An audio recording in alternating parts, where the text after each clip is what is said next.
Olá, meu nome é Andréa Bonfilioli e hoje nós vamos visitar a exposição Constelação Clarice, que ficou no IMS até final de fevereiro.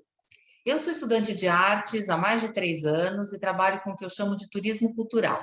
Meu objetivo é aproximar as pessoas e a arte contemporânea, especialmente a brasileira. Eu trabalhei 35 anos no mundo corporativo, no mercado de tecnologia da informação, em empresas como Microsoft, Autodesk e Osisoft. Eu amo artes e sempre viajei muito em busca de conhecimento, visitando museus e institutos de artes. Em 2018, eu iniciei um aprofundamento dos meus estudos de arte contemporânea e desde então eu participo de discussões sobre o assunto com artistas, curadores e críticos de arte. Eu vou falar para vocês um pouco sobre o meu trabalho. Eu ofereço visitas guiadas online de uma forma descontraída e despretensiosa, com muitas imagens, muitos vídeos. A ideia é que você não precisa saber nada sobre arte, como se a gente fosse mesmo fazer um passeio juntos. Eu faço também apresentações para crianças de forma lúdica, divertida, e além das visitas guiadas online, faço visitas presenciais e tenho algumas apresentações gravadas e cursos que você pode ver no meu site. E você ainda pode pedir uma apresentação só para você, para sua família, para os seus amigos, até para a sua empresa. Então, fique à vontade para entrar em contato. Essa é a nossa agenda de hoje. A gente vai falar um pouquinho sobre o Instituto Moreira Salles, onde está a exposição, vai falar um pouco da biografia da Clarice e depois a gente entra na exposição Constelação Clarice. Eu vou mostrar para vocês várias fotos, várias obras de arte que estão lá. Além disso, nós vamos falar de 5 artistas no final da apresentação que fazem parte dessa exposição, que são Djanira, Lígia Clark, Mira Schendel, Cláudia Andujar e Maria Martins. Vamos começar então falando um pouquinho do local da exposição e por aqui a gente vai começar o nosso passeio. O IMS foi fundado por Walter Moreira Salles, que faleceu em 2001. O Walter foi fundador do Unibanco, foi banqueiro, empresário, diplomata, e o Instituto Moreira Salles tem patrimônios importantes em 4 áreas: fotografia, que é o principal deles, música, literatura e iconografia. E promove exposições de artes plásticas de artistas brasileiros e estrangeiros. E gosta de cinema. Tem unidades em 3 cidades: Poços de Caldas, onde o Instituto nasceu, em 1992, no Rio de Janeiro e em São Paulo, que vocês estão vendo aí fotos no slide. O IMS de São Paulo foi inaugurado em 2017 e publica catálogos de exposições, livros de fotografia, literatura e música. E publica também a revista Zoom, que é sobre fotografia contemporânea do Brasil e do mundo, e a revista Serrote, que tem ensaios e ideias. Ele tem uma vista linda da Avenida Paulista, vale a pena a visita. E o objetivo do IMS é difundir esses acervos da maneira mais ampla. Ele procura estabelecer convênios e intercâmbios com universidades brasileiras e estrangeiras e com outros museus. O IMS quer construir legados culturais, ser guardião do passado. E é a isso que vem se dedicando.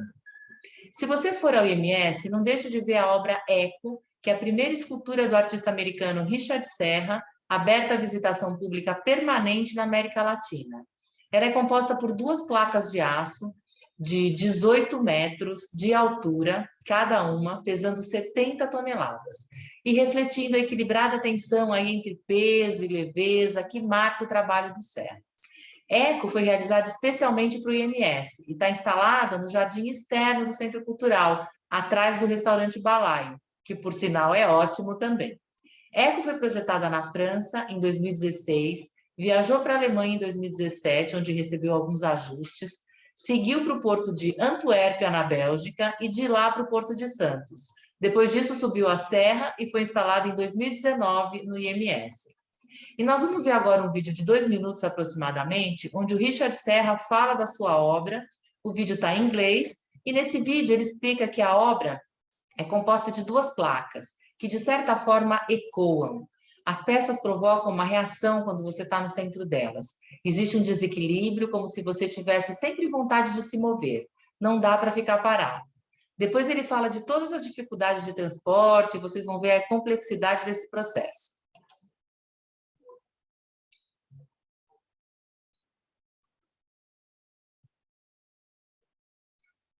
I think you have 2 vertical plates that as they reverberate and one echoes back on the other, it's not exactly the same.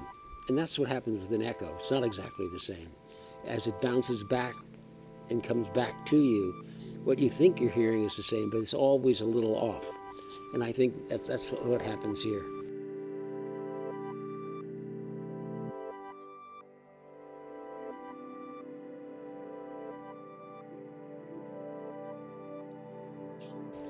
Both plates, and they remain parallel, but one is tilted in one direction away from the center, and one is tilting toward the center.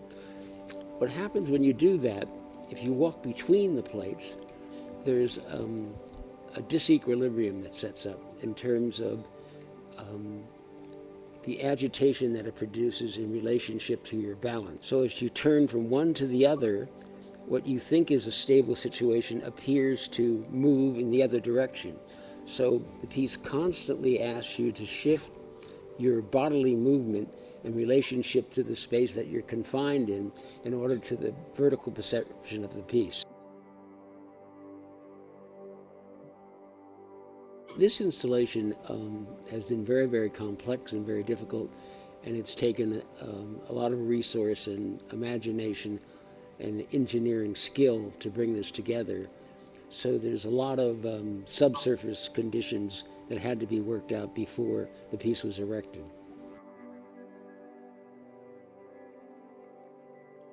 Well, it's an enormous honor, and it's the possibility of having people of not only Brazil but of South America be able to see a piece of that size and magnitude in a public place, and it's open to the public, and I'm very appreciative of that.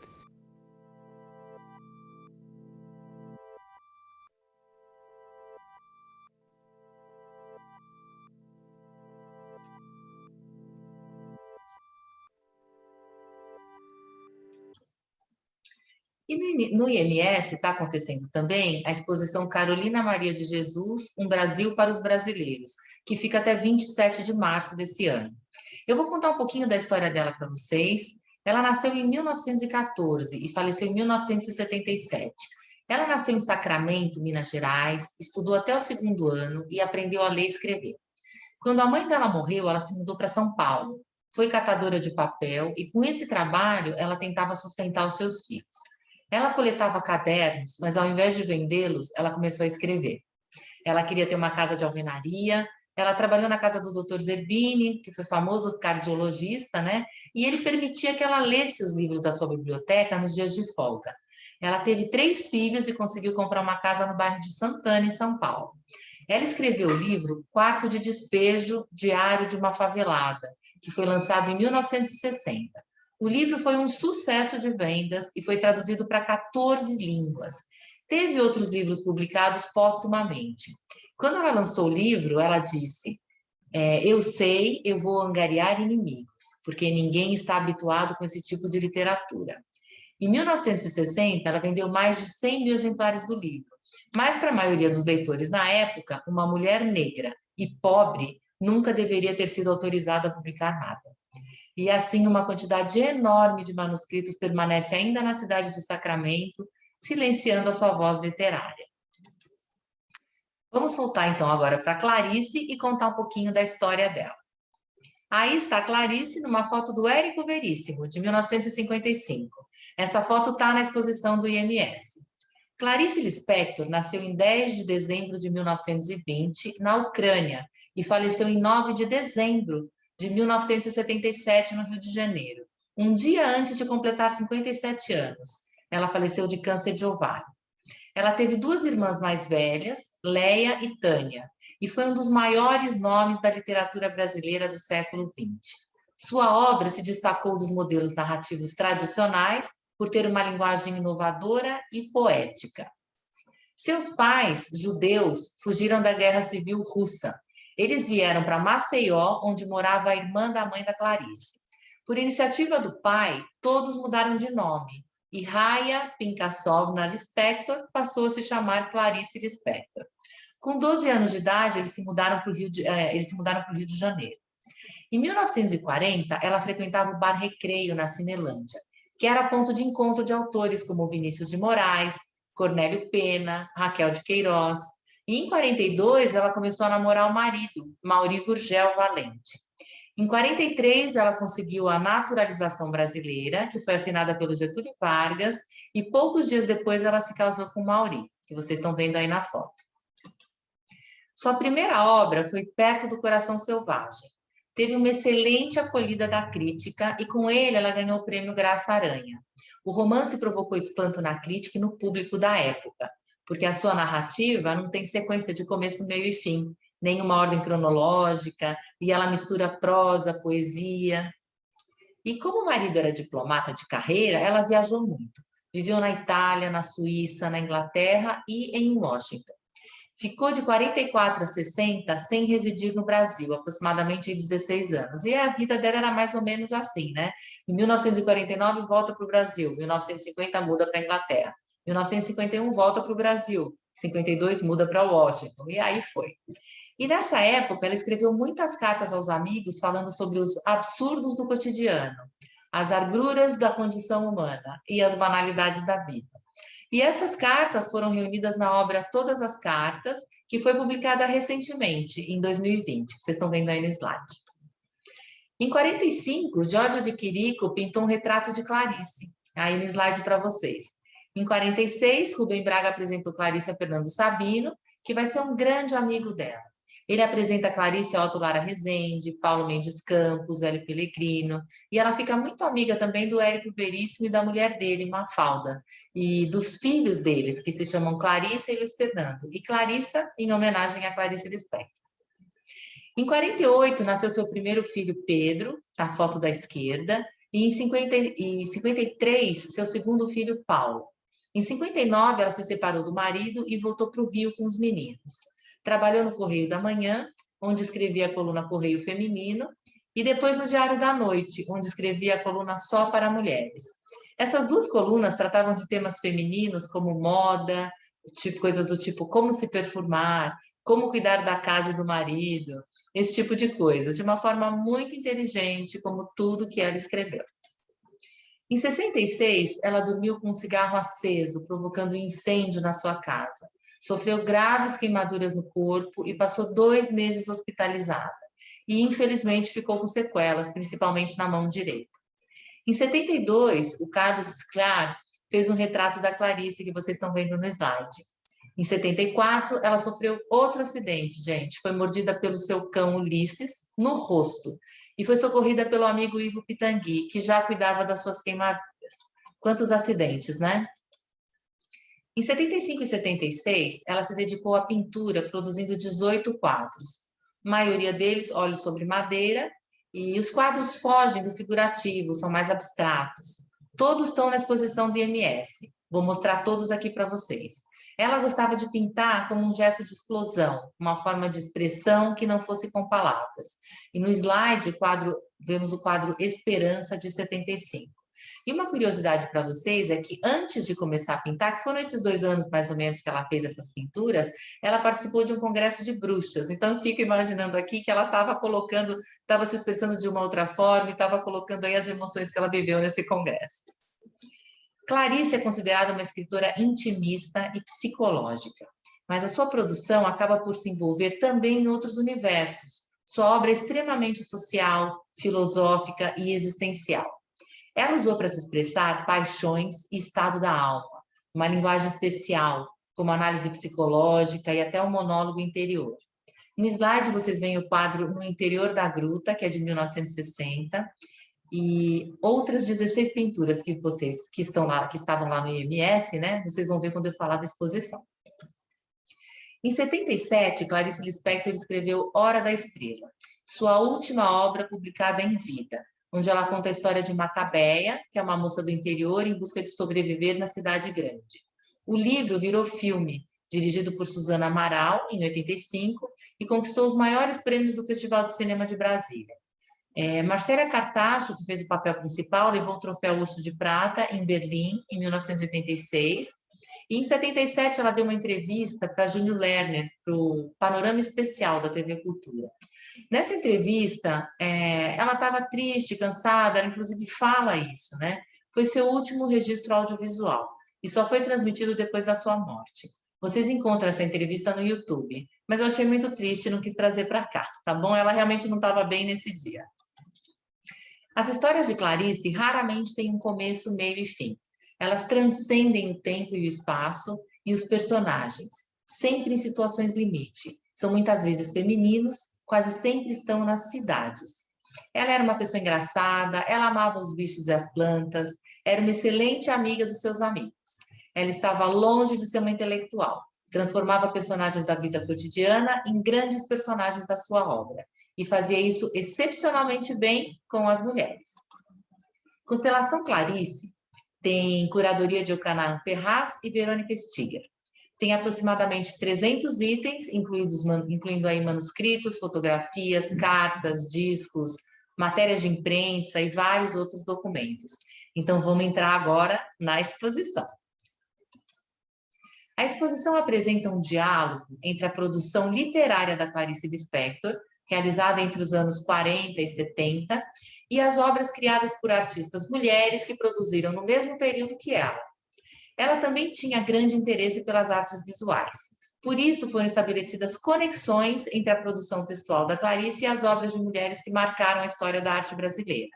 A exposição é uma história de arte da arte brasileira sobre a perspectiva do feminino, com obras que só o universo literário da Clarice poderia reunir.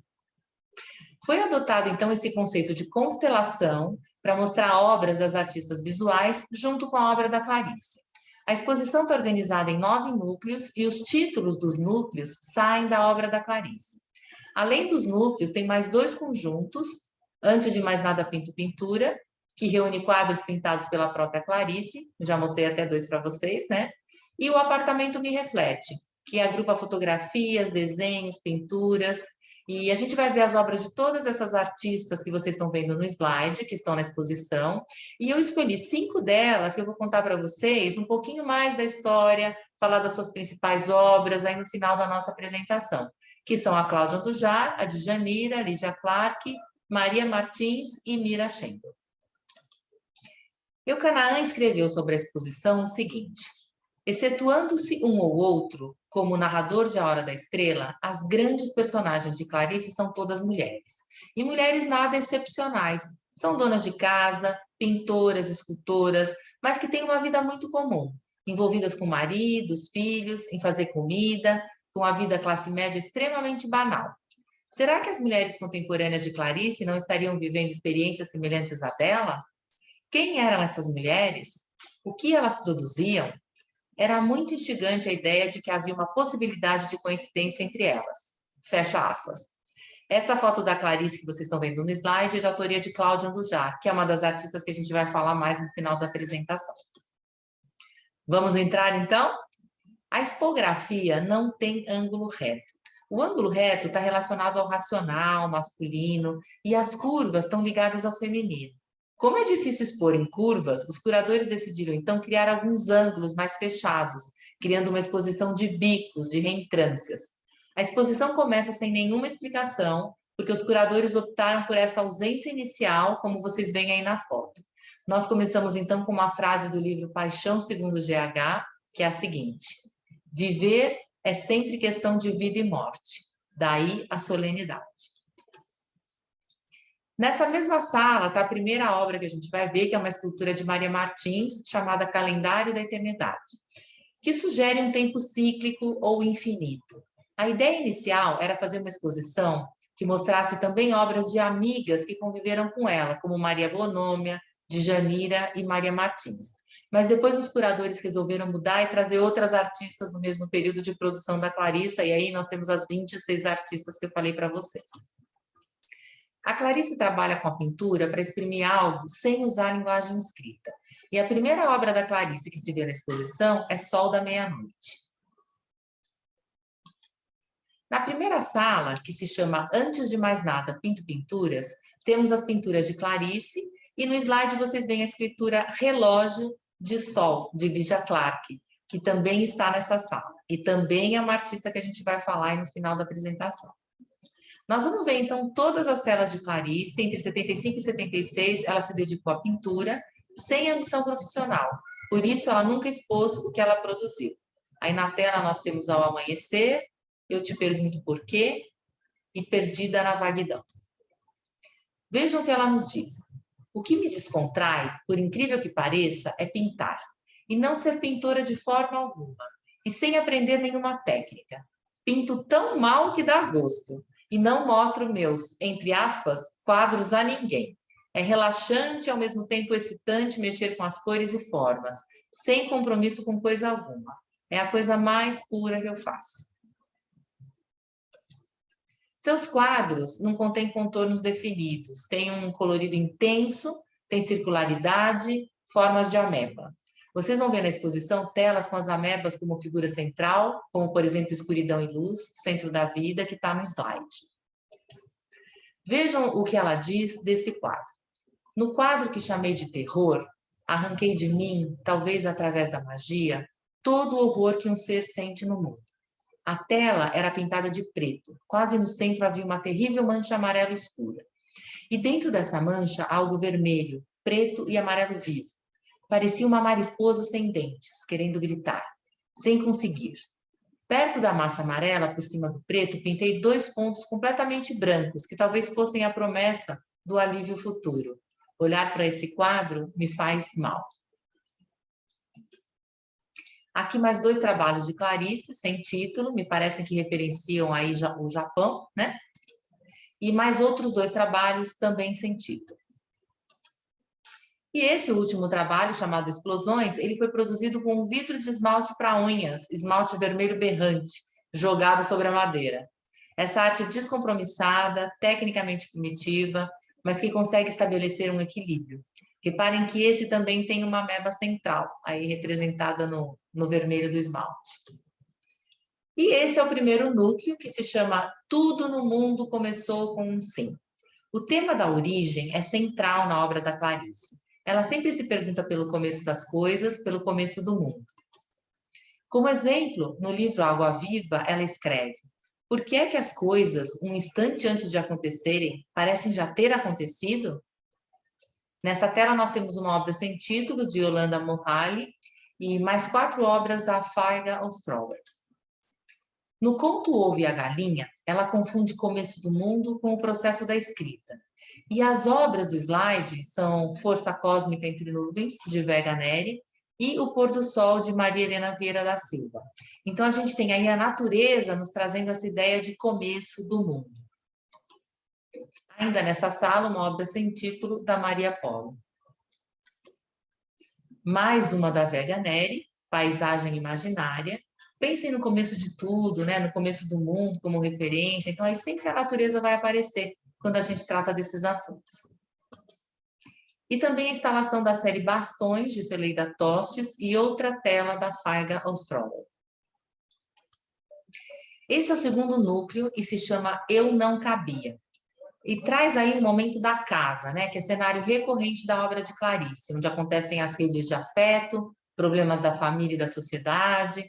E essas telas que vocês veem são de Eleonore Koch, aqui num tamanho maior, né? Elas fazem referência ao ambiente interno de uma casa. A obra da esquerda chama-se Natureza Morta, Bule de Café e Açucareiro. E a outra não tem título. Sua obra trabalha contraste, remete à nossa casa, ao nosso ambiente. Ela é alemã, ela chegou no Brasil em 1936 e ficou conhecida como a única discípula do Volpe. Nos seus quadros, ela explora arranjos de formas e cores e traz a memória dos objetos cotidianos. A casa é local de amor, local de encontro, imposição da ordem e das conveniências, limite de subordinação e também do hábito, né? No slide, mais 2 obras nesse núcleo de Wanda Pimentel, sem título, da série Envolvimento, e Abstrato Verde, que está à direita. As 2 fazendo referência à casa, dentro desse núcleo. E essa é a casa da Lígia Clark, que é uma casa feita de caixa de fósforos, de 64. E aqui a gente tem um ambiente pequeno, né? Talvez até constrangedor. Aqui vocês veem a casa num tamanho maior, com mais detalhes. E a obra da Djanira, que é a mulher olhando pela janela. Então, a casa é também onde as personagens femininas de Clarice vislumbram possibilidades além daquele ambiente, né? Então, parece que a mulher olhando pela janela está justamente pensando em novas possibilidades. Ainda no núcleo, Eu Não Cabia, a gente tem a obra de Ana Maria Maiolino, O Buraco Preto do Espaço. Seria uma casa, é isso? E mais 3 obras da série Ninhos, de Celeida Tostes. Ninhos também podem ser vistos como casas, assim como os ovos. E ainda de Judith Lawande, Sofre, Ore, Salve, à esquerda, e Até Amor, à direita. Também em cenas que poderiam ser domésticas, né? Essas pessoas poderiam estar dentro de casa. E mais 2 obras de Ione Saldanha, que são Fachadas e uma sem título. Tudo em referência à casa no núcleo Eu Não Cabia. Os textos da Clarice sempre dialogam com as obras da exposição. Então, esse é o terceiro núcleo e se chama Perdi Minha Formação Humana. Essa frase do slide é do livro Paixão segundo GH. Então, abre aspas. Como se não fosse eu, era mais amplo do que se fosse. Uma vida inexistente me possuía toda e me ocupava como uma invenção. Essas fotos são de Vera Chaves Barcelos, são de 77, são partes do corpo tão próximas que ficam até disformes. Nas narrativas de Clarice, os personagens redescobrem o mundo e se redescobrem num processo de dolorosa libertação. É preciso abandonar o conforto obtido pelas regras, pela máscara social, pelo automatismo dos gestos. A renovação da vida exige a morte, né? Isso fica representado na obra Sinos e O Estranho Desaparecimento de VCB, que é Vera Chaves Barcelos, que está à direita. Vejam como ela vai sumindo aí dentro do sino.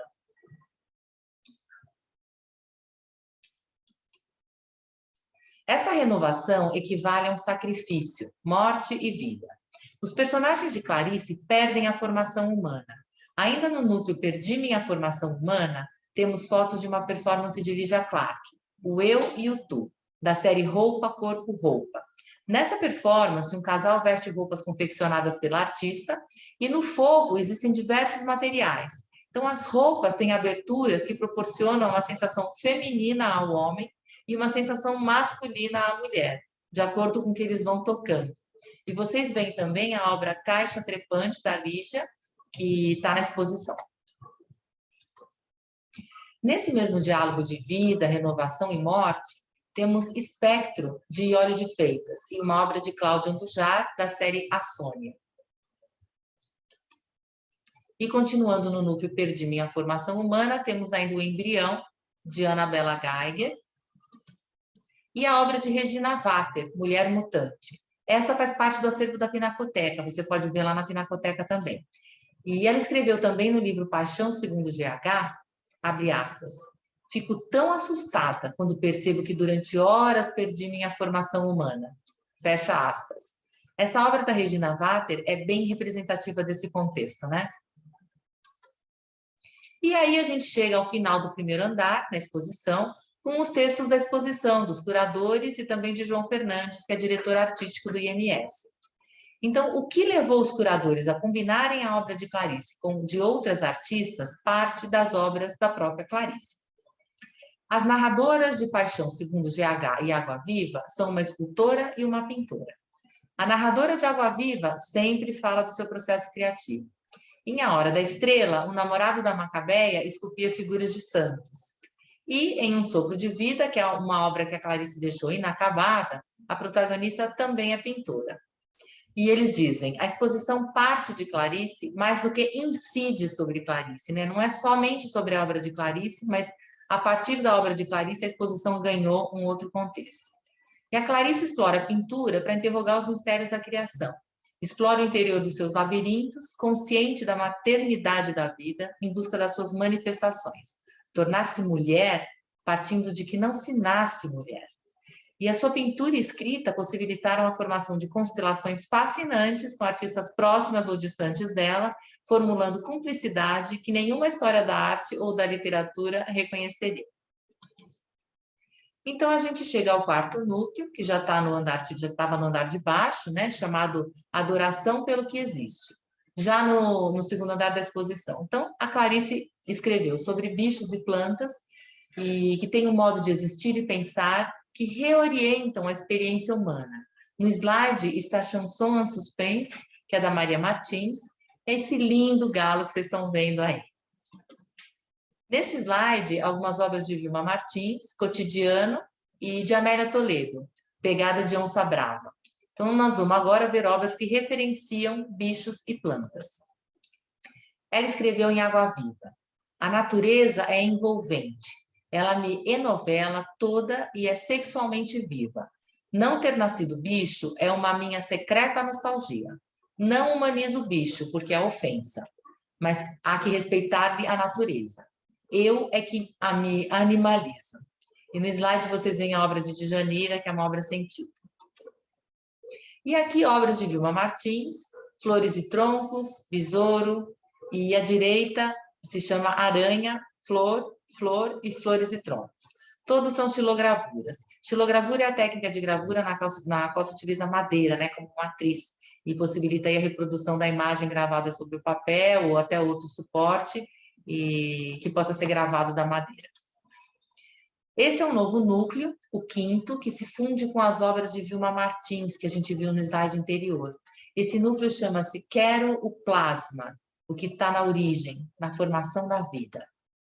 O plasma é uma porção líquida do sangue, mas também é um mineral, é uma espécie de quartzo.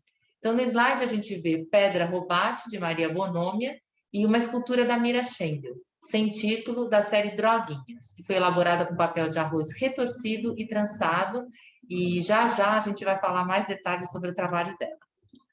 A Clarice escreveu: estou lidando com a matéria-prima, estou atrás do que fica atrás do pensamento. Tudo que existe respira e exala um finíssimo resplendor de energia. E no slide vocês veem fotos da performance da Lígia Clark, chamada Baba Antropofágica. Nós vamos falar mais dessa obra quando a gente falar da Lígia. Bem complexa e eu vou deixar para explicar mais tarde. E mais uma vez os núcleos vão se fundindo e chegamos ao sexto núcleo, que se chama A Vida é Sobrenatural. Cada coisa viva é um milagre. Esse núcleo traz temas religiosos, e a escultura do slide é a lindíssima Anunciação da Maria Martins, um espetáculo essa escultura, né? Nossa Senhora e o Anjo, e representa o tema da maternidade, que é bastante explorado por Clarice também. Continuando no núcleo 6, A Vida é Sobrenatural, temos a obra de Mira Schendel, uma homenagem a Deus Pai do Ocidente. E de Djanira, sem título, também aí numa cena mística, né? Falando também de religiosidade. O sétimo núcleo tem dois temas. Tudo só existe porque existe a escrita e mais um grafismo do que uma escrita, como se a literatura pudesse dar uma nova forma ao mundo. Os curadores querem explorar outras formas de escrita, como Clarice também escreveu, né, as suas emoções nos seus quadros. A obra em destaque, Suspensa, é de Mira Schendel, que vocês veem aqui no detalhe. Essa obra chama-se Objeto Gráfico e é óleo sobre papel de arroz e acrílico. Ainda no núcleo, mais um grafismo do que uma escrita, temos manuscritos originais do livro A Hora da Estrela. A Clarice escrevia em papel até que ela tivesse todas as ideias dos livros. Aí então ela ia construindo aos poucos. Depois ela ia para a máquina de escrever e trabalhava até sair o livro. E seguimos com outras formas de escrever, como os bichos da Lígia Clark. A Lígia Clark criou esses bichos que têm vida própria, que inspiram imaginação, como quando procuramos ver desenhos nas nuvens. Nós vamos falar mais dela também no final. Então, na verdade, são peças articuladas, né, peças de metal articuladas, onde você vai construir os seus próprios bichos. E nesse núcleo também as matrizes de xilogravuras de Feigelstrauer. Aqui a visão de um lado delas, e aqui a visão do outro lado, basicamente plantas, paisagens da natureza, muito sofisticadas. Entramos, então, no oitavo núcleo, que se chama É Paixão Minha Ser o Outro. Os problemas sociais também fizeram parte da obra da Clarice. Mineirinho e A Hora da Estrela são os mais famosos com esse tema. Seus textos trazem a opressão, injustiça, desigualdades. O Mineirinho deixou a Clarice muito perturbada. Ela conta a história de um bandido que foi morto pela polícia com 12 tiros. Então, ela diz que o primeiro tiro, né, seria até uma coisa aceitável, sei lá, policial, matando bandido, mas que 12 tiros mostram uma vontade de matar muito grande, muita violência, né? E nesse núcleo estão obras de Djanira, tratando desses assuntos, como Zona Norte, que vocês veem aí no slide, e ainda Lapa e o Sonho do Menino Pobre.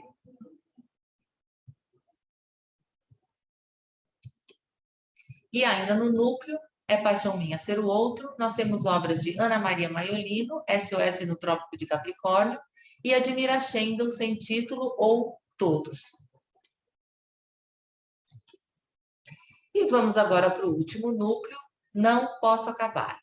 Na introdução ao livro A Legião Estrangeira, ela escreveu: gosto de um modo carinhoso do inacabado, do mal feito, daquilo que desajeitadamente tenta um pequeno voo e cai sem graça no chão.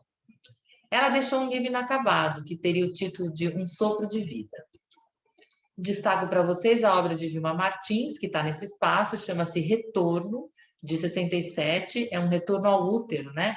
Talvez seres que precisem ainda de alguma formação, inacabados, como ficou o último livro de Clarice. E a escultura de Amélia Toledo, Plano Volume. Esses quadros também estão nesse núcleo, são de Amélia Toledo, Lucídio e de Mira Schendel, Sem Título, sempre referenciando o inacabado, uma coisa onde a gente sente que está faltando um pedaço, né? E aqui nós temos fotos da performance de Lígia Clark, chamada Caminhando. Essa performance é de 64, é uma obra onde o próprio participante realiza a obra de arte, que é cortar essa fita de Möbius. Uma fita de Möbius é uma fita, é uma faixa, né? Que é feita colando as duas extremidades, mas de uma fita, mas depois de dar uma meia volta na fita, né? Então você pode cortar essa fita até o infinito, mais uma vez fazendo aí alusão ao que não acaba. E finalizando a exposição, essa é a última sala, ela tem mais de 100 manuscritos e datiloscritos do romance que ficou inacabado de Clarice, Um Sopro de Vida. Clarice tem nos seus livros frases sensacionais que geram muita reflexão.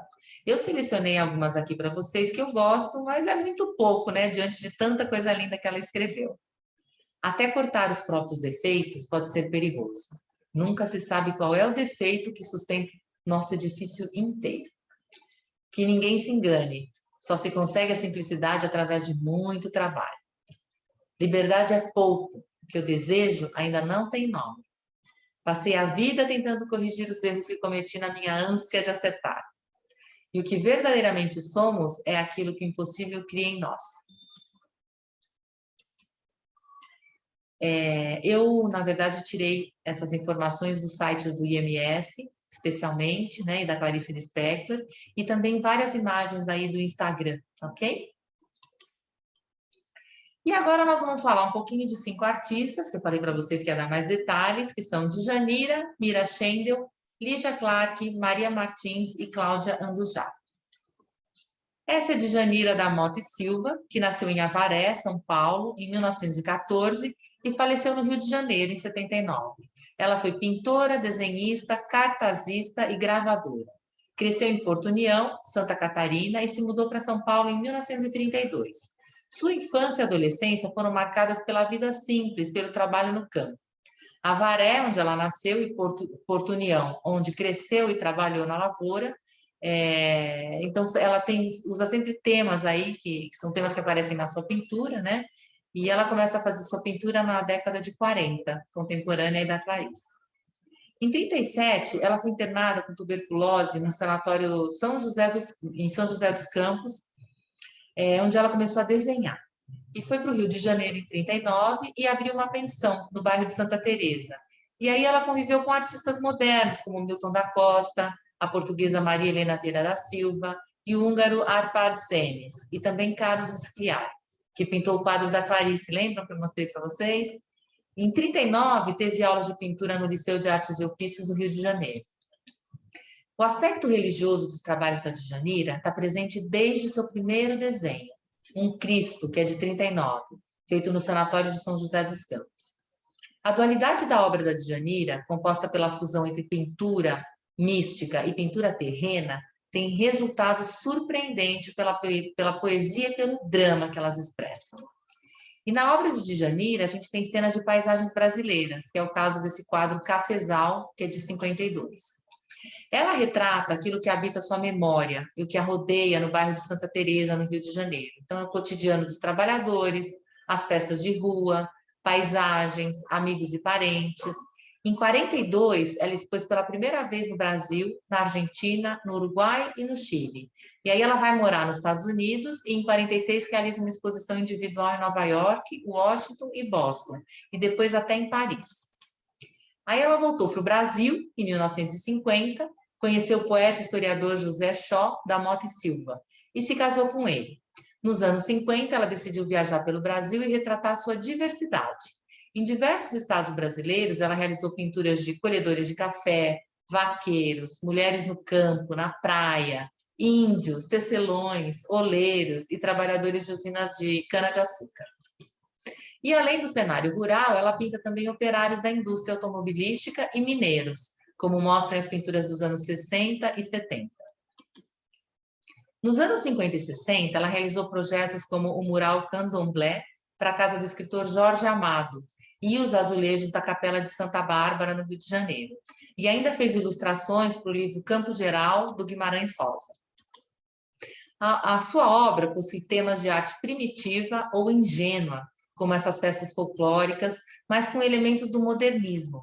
Um exemplo disso são as padronagens que ela faz, como a do quadro Costureira, de 51, e as imagens meio sem perspectiva, né, em que os corpos parecem colagens, como esse cartaz para a peça Orfeu para Conceição, de 56, que lembra um pouquinho aí o Henri Matisse.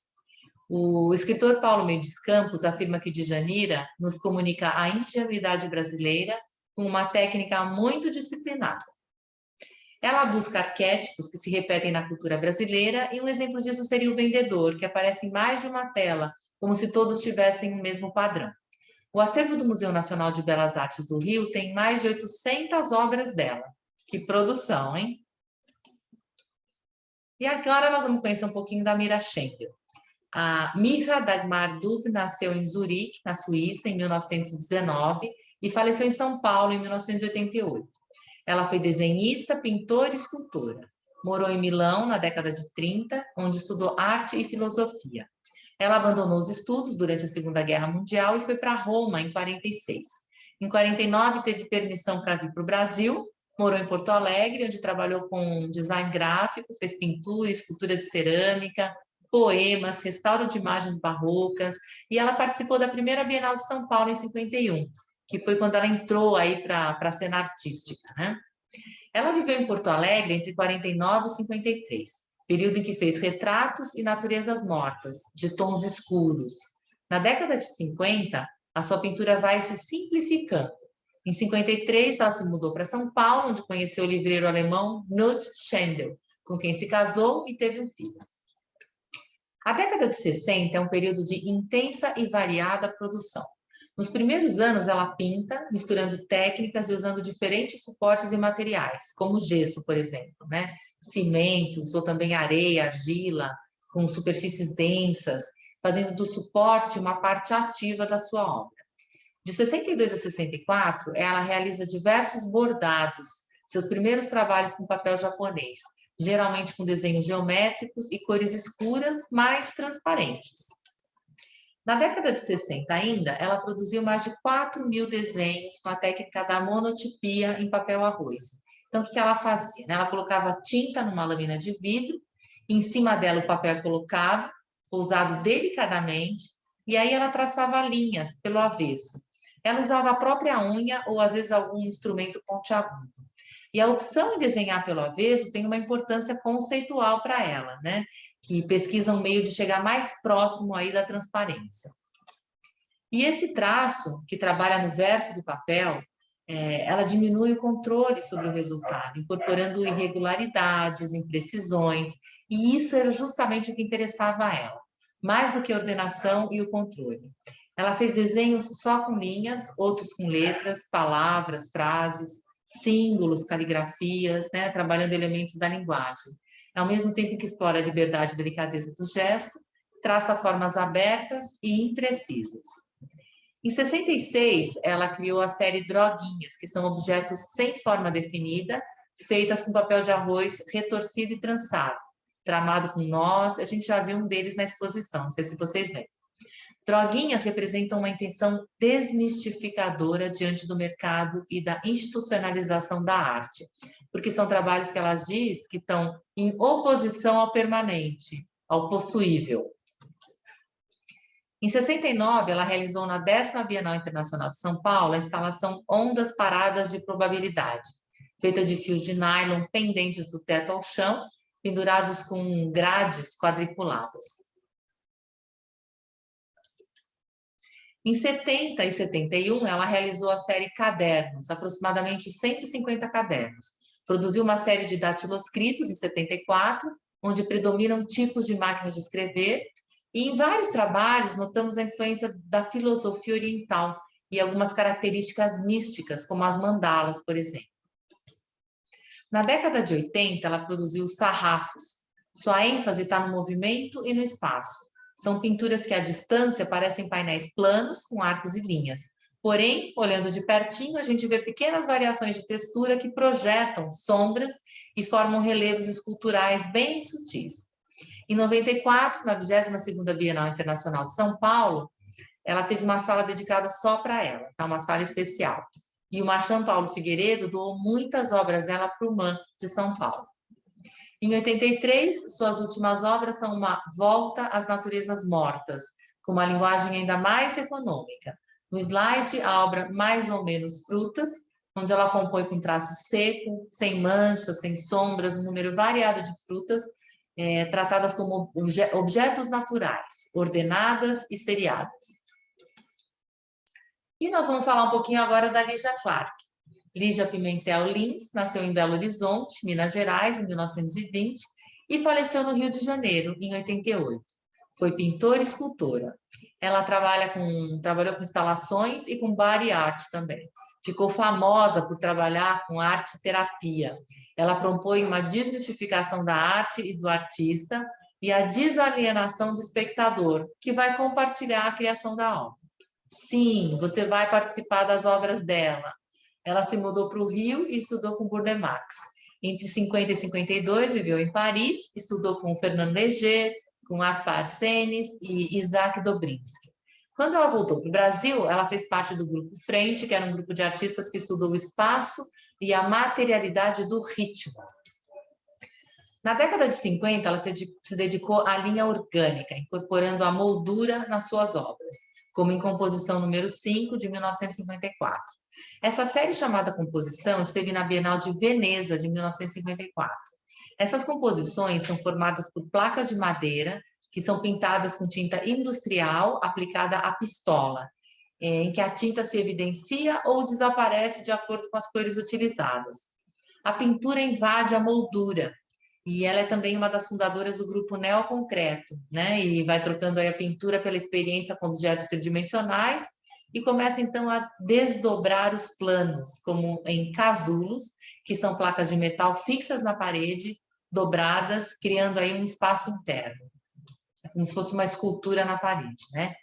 E na sequência ela começa a realizar a série Bichos, que a gente viu também uma obra delas aí na exposição da Clarice, que são construções metálicas, geométricas, que se articulam em dobradiças e tem a participação do espectador mexendo e gerando novas formas. Então, ela afirma um compromisso com a arte e a vida. Ela diz que os seus bichos têm vida própria. Ela diz, um bicho não é apenas para ser contemplado e mesmo tocado. Requer relacionamento. Ele tem respostas próprias e muito bem definidas para cada estímulo que vier a receber. E os bichos inspiram a imaginação, né? Como se a gente tivesse, por exemplo, à procura de desenhos nas nuvens, né? A gente fica estimulado a criar novos bichos.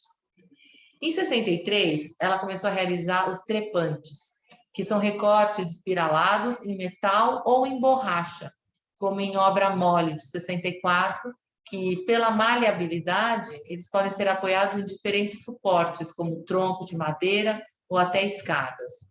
E a Pinacoteca tem uma obra dessas também da Lígia Clark. Sua preocupação vai se voltando, então, para uma participação ainda mais ativa do público. Caminhando, de 64, é a obra que marca essa transição. é o próprio participante realizando a obra de arte, que é cortar essa fita de Moebius, né, que eu expliquei para vocês aí quando a gente viu as fotos da exposição dessa obra que estão na exposição da Clarice. Na década de 60, ela iniciou trabalhos voltados para o corpo, para a exploração sensorial, que visavam ampliar a percepção, retomar memórias ou provocar diferentes emoções. Uma delas é o Eu, Tu, Eu e o Tu, série Roupa, Corpo, Roupa, que é de 67, que a gente viu na exposição, né? Outra instalação, Casa é o Corpo, Labirinto, que é de 68, que vocês veem no slide. Então, ela oferece aí uma vivência sensorial, que penetra, o visitante penetra numa estrutura de 8 metros de comprimento, passando por ambientes denominados penetração, ovulação, germinação e expulsão. Ela morou em Paris entre 70 e 76 e lecionou na Sorbonne. Nesse período, ela fez experiências corporais em que os materiais estabelecem relação entre os participantes. Então, ela começa a trabalhar com terapia. Em Túnel, essa obra que é de 73, as pessoas entram num tubo de pano, um tubo de tecido de 50 metros de comprimento e vão caminhando nele. E tem aí a sensação de claustrofobia, de sufocamento, que é uma sensação que se contrapõe às sensações do nascimento, quando elas podem sair por aberturas no pano, feitas pela Lígia. Tá? Outras obras sobre terapia são Canibalismo e Baba Antropofágica, de 73, que referenciam alguns rituais aí de canibalismo, compreendido como um processo de absorção e ressignificação do outro. Em canibalismo, o corpo de uma pessoa deitada é coberto de frutas que são devoradas por outras pessoas de olhos vendados. Em Baba Antropofágica, né, que tem as fotos lá na exposição da Clarice, os participantes levam à boca carretéis de linha de várias cores e vão desenrolando esse carretel com as mãos para recobrir o corpo de uma pessoa que está deitada no chão. Esses carretéis vão sendo desenrolados cheios de baba, né? E depois de esvaziados, todo mundo abre os olhos, separa os fios molhados até que a malha seja desfeita. Então, aí a Lígia Clark volta ao Brasil em 76 e se dedica ao estudo das possibilidades terapêuticas da arte sensorial e dos objetos relacionais. A Lígia acreditava que a arte e a terapia andavam de mãos dadas. No final da vida, ela considera o seu trabalho próximo à psicanálise. Nós vamos ver um vídeo agora do Baba Antropofágica, que tem aproximadamente 2 minutos.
Então, baba antropofágica, arte e terapia, essa troca de fluidos, de sensualidade, de sexualidade, enfim.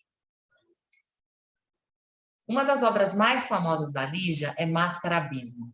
A máscara abismo é composta por um saco de rede que envolve um saco plástico cheio de ar. Então, ela quer substituir a experiência estética pela sensorial, quer explorar o tato, buscando mais sensibilidade, libertação criativa, buscando libertar o que ela chamava de fantasmagorias do corpo. A máscara proporciona uma sensação de estar caindo num espaço vazio. E a partir dos anos 80, a obra dela então ganha reconhecimento internacional e a poética da Lígia integra o corpo à arte, de forma individual ou coletiva, ampliando as possibilidades de percepção sensorial nos seus trabalhos. Nós vamos falar um pouquinho agora de Maria Martins, chegou a vez de Maria, minha queridinha. Maria de Lourdes Faria Alves, mineira, nasceu em 1894 e faleceu no Rio de Janeiro em 1973, aos 78 anos. Ela foi escultora, desenhista, gravadora, pintora, escritora e até musicista. A Maria se casou com Otávio Tarquínio de Souza, aos 21 anos, com quem teve 2 filhas, uma delas faleceu ainda criança. Se separou e se casou com o diplomata Carlos Martins. A primeira filha do casal morreu no parto, mas ela teve mais 2 filhas com Carlos Martins. Carlos era gaúcho, colega de infância de Getúlio Vargas, e ela ficou amiga do Getúlio, que também gostava de festas e de vida mundana, como a Maria. Por causa do casamento, ela viveu grande parte da sua vida fora do Brasil. Ela morou em Quito, Paris, Copenhague, Tóquio e Bruxelas. E também nos Estados Unidos, que foi onde ela se desenvolveu como artista. Ela iniciou na escultura já com 30 anos. No slide, Ma Chanson, de 46, e Ma Chanson foi uma obra que virou joia, muito chique, né? Carlos e Maria se ajudaram muito nos seus objetivos, eles eram solidários. O casamento trouxe recursos financeiros, tempo e espaço para trabalhar como escultora. De dia, ela trabalhava no seu ateliê e à noite ela cumpria os compromissos de embaixatriz ao lado do marido. No mundo das artes, ela preferia ser chamada somente de Maria. Ela é uma artista fundamental na história do modernismo brasileiro e no panorama do surrealismo internacional. Ela foi amiga do Picasso e fez no início do século XX coisas que eram impensáveis para uma mulher.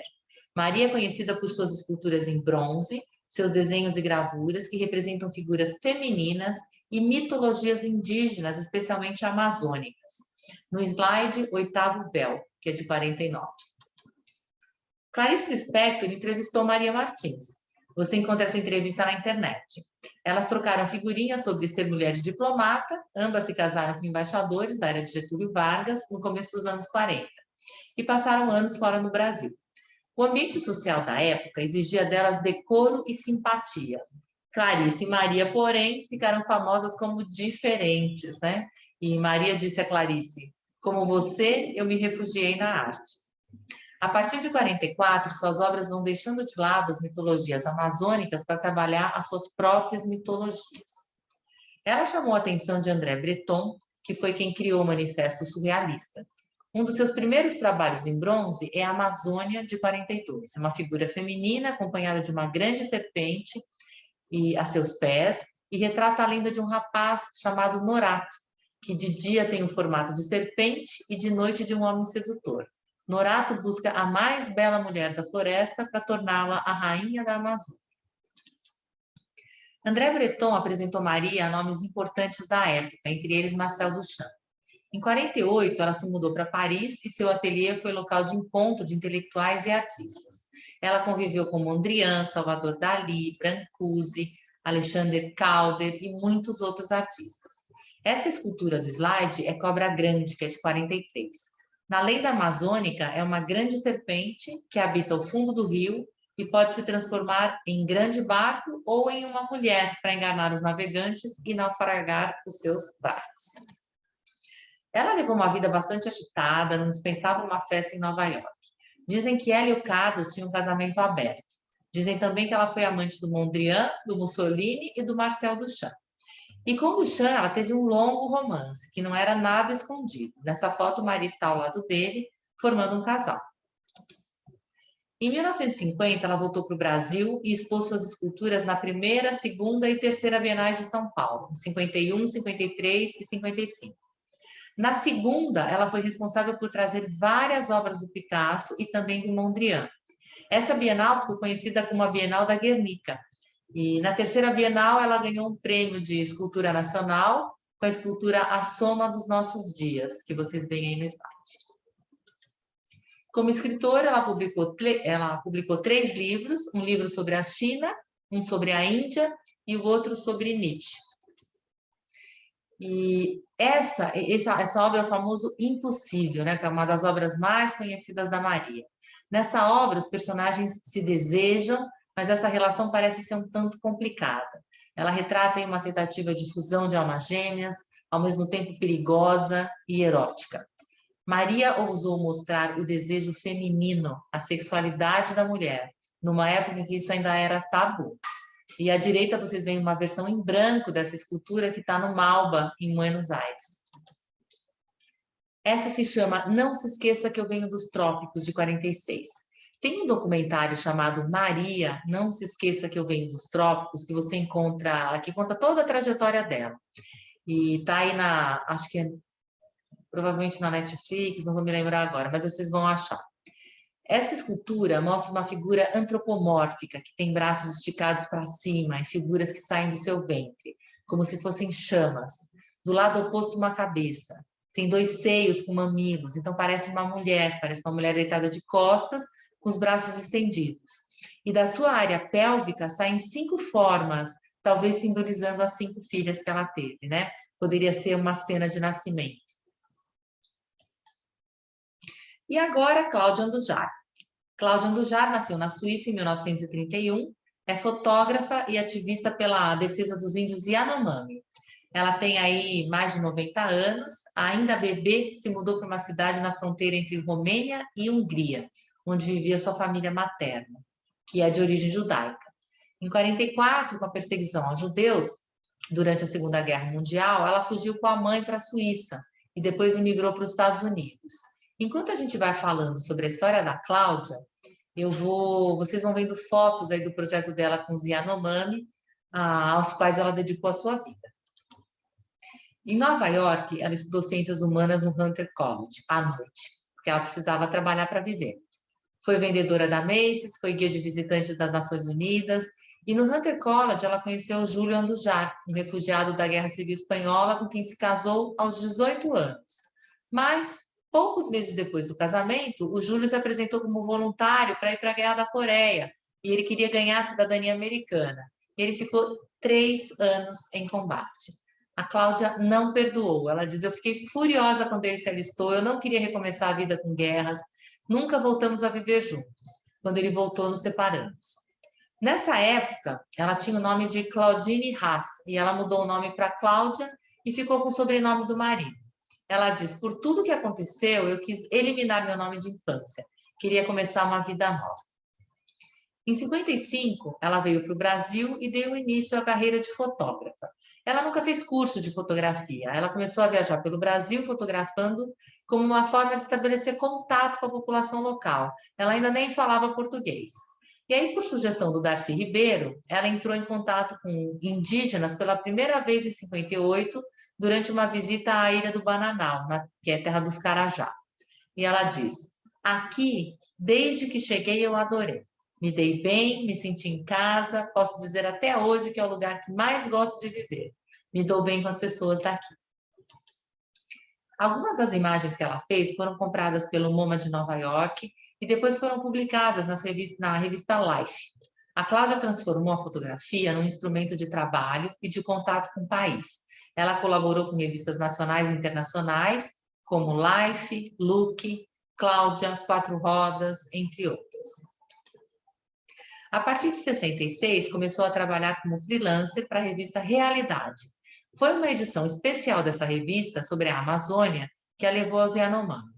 Essa viagem representou um grande divisor de águas na carreira dela e também na vida dela. Abandonou então São Paulo e fotojornalismo e foi viver entre Roraima e Amazonas em tempo integral. Em 78, após ser enquadrada na Lei de Segurança Nacional pelo governo militar e ser expulsa do território indígena pela FUNAI, ela voltou para São Paulo. Organizou um grupo de estudos que foi o embrião da ONG Comissão Pro Yanomami, criada por ela e pelo missionário italiano Carlos Acchini. Essa ONG denunciou a ameaça à sobrevivência dos índios em consequência do contato com os brancos e promoveu uma forte campanha pela demarcação da terra indígena Yanomami, o que finalmente aconteceu em 92. A foto do slide tem a intenção de numerar, de dar identidade aos índios, para que eles pudessem ser protegidos no seu território. Cláudia se considera uma fotógrafa humanista. Conhecer e compreender o outro é o principal objetivo do seu trabalho. Seu trabalho pressupõe uma relação de confiança com o retratado, que permite que ela traduza em imagens a percepção e a compreensão do universo de seus personagens. Na infância, ela escrevia poemas. Mais tarde, passou para a pintura e só depois para a fotografia. E ela diz, na pintura eu me fechava, na fotografia eu me abri. Ela tem uma galeria em Inhotim, que foi inaugurada em 2015. O espaço reúne mais de 400 obras em 3 módulos expositivos, que são a terra, o homem e o conflito. Os Yanomami chamaram a galeria de Maxi Tayano, que quer dizer casa de terra, por causa desse revestimento de tijolos, né, que cobre aí a estrutura. Aqui vocês veem um pouquinho o interior da galeria com as fotos da Cláudia. E assim encerramos a nossa apresentação de hoje.